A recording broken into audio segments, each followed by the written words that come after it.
I'm on a farm today where the farmer's just had a lot of proving tipped. He had it tipped probably 3 or 4 days ago. It's actually called blend. He blends it with his silage to feed his cows. But every year when this farmer has this blend tipped, it always attracts rats, corvids, you know, crows, magpies, everything, to be fair. So it's now early morning and I'm going to get in this farmyard shooting across it into this big pile of blend. And hopefully I should get 1 or 2, because this is a good way of controlling corvids, to be fair. I'll only be shooting 25-30 yards, and I'm using my Daystate Wolverine R. This is a 177, I think you've seen it before. I've got the Alpex LRF 4K on top. I'm zero spot on at 25 yards, so this should be quite easy. Anyway, I've got to get in and get it set up because they're going to be coming in. Yeah, this is the big pile of blend the farmers had tipped for his cows. But this, to be fair, is like a big bait station, and it draws in corvids, rats, everything. So yeah, let's get on with it.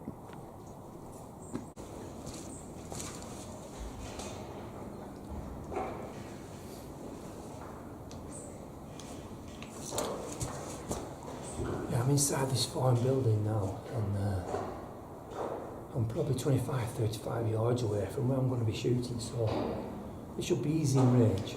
I've got this Wolverine Zero at 25 yards, spot on. So yeah, let's see what comes in. Yeah, this is where I'm sat here, and like I mentioned, I'm probably 25-30 yards away. I'm sat here nice and steady. I've got my rifle on some Primos Gen 3 trigger sticks, so yeah, anything comes here really should be a walk in the park.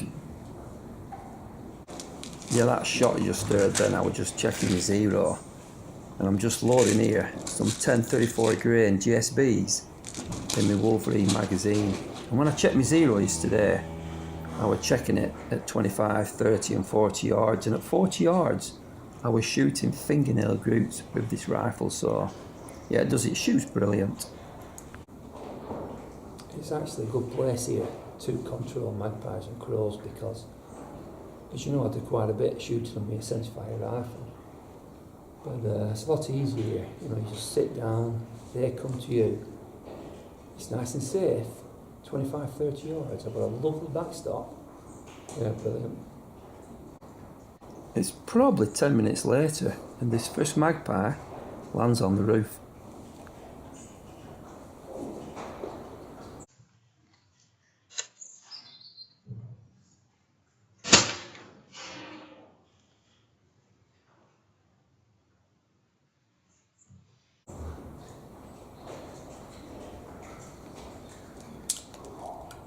Nice one, first one down there. In fact, I'm going to go and put it out as a decoy.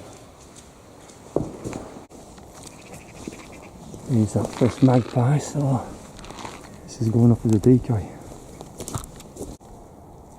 That should work perfect.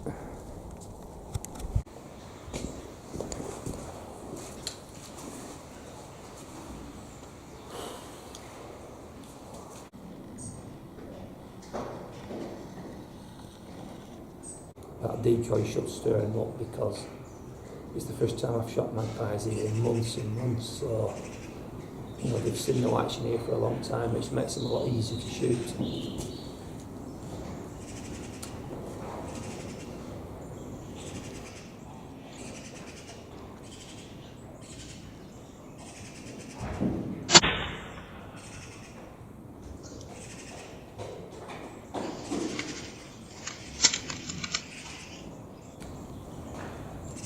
He went down.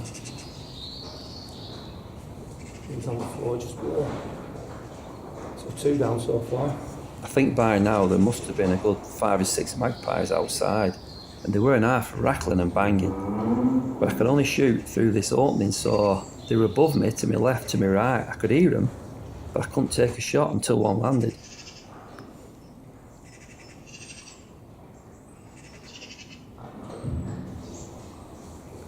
Yeah, I could have easily hit this magpie, but we have some horses. They're probably 200 yards behind, if not 250 yards, but I don't take a shot, because even though this is a sub 12, that pellet could still you know, you never know, do you? So I'm not taking any shots on the top of that roof.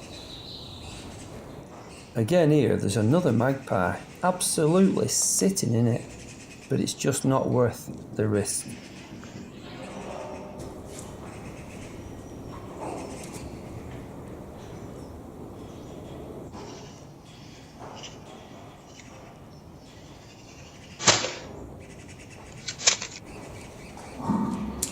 Another one down there.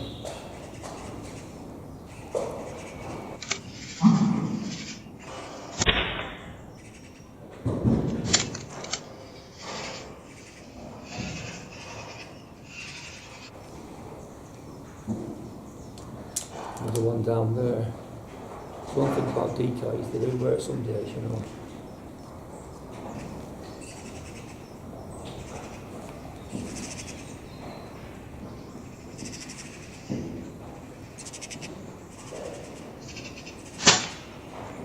Yeah, that magpie just flew back probably about 5 or 6 feet and landed right there under this magpie.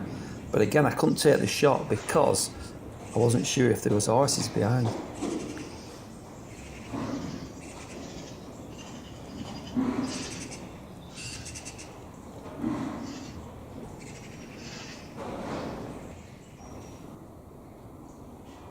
When you use the 177 sometimes, I mean I do like this calibre, I do, but when you use them sometimes, they can sometimes shoot straight through, and it's like they don't know they've been shot for a few seconds. Anyway, it's down.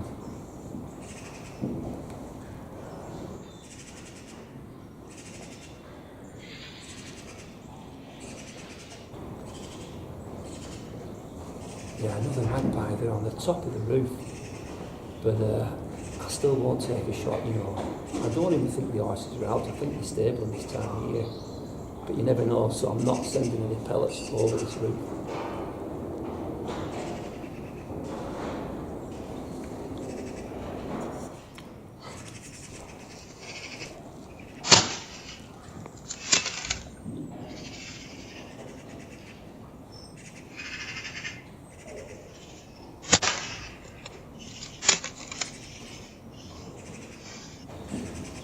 Yeah, that one needed a second shot. He's fell just in front of this bucket.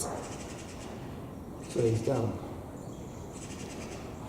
Yeah, for the next 5 minutes these magpies were still rattling and banging, but nothing landed for a safe shot.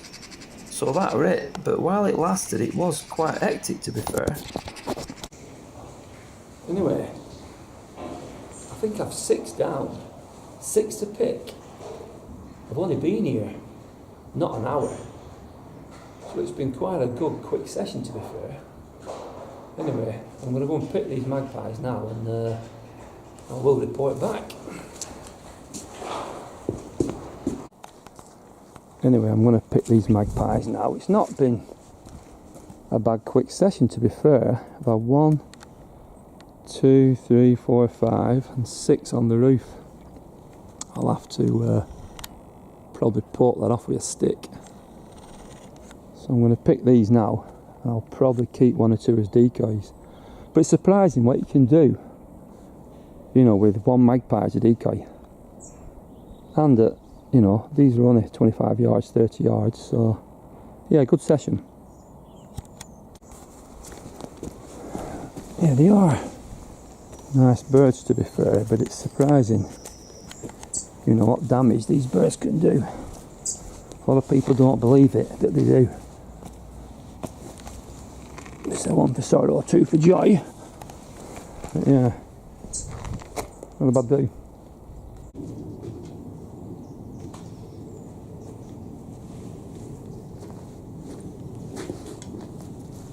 Anyway, I've got rid of them magpies, I've buried them. And it's surprising, isn't it, what you can do with just 1 dead magpie decoy. I'm probably a pile of blend, but it helps. But yeah, not a bad session really. 6 down in just over 3/4 of an hour. It were a bit fast and furious at one stage, but I just kept shooting and kept filming. So yeah, good do. Also, I've had 4 foxes this week as well. I've got to edit the video yet. And tonight I'm going out with Liam from Yorkshire Vermin Control. We're shooting rats. So I'm not sure how long this video is going to be, but thanks for watching. And I'll see you all soon.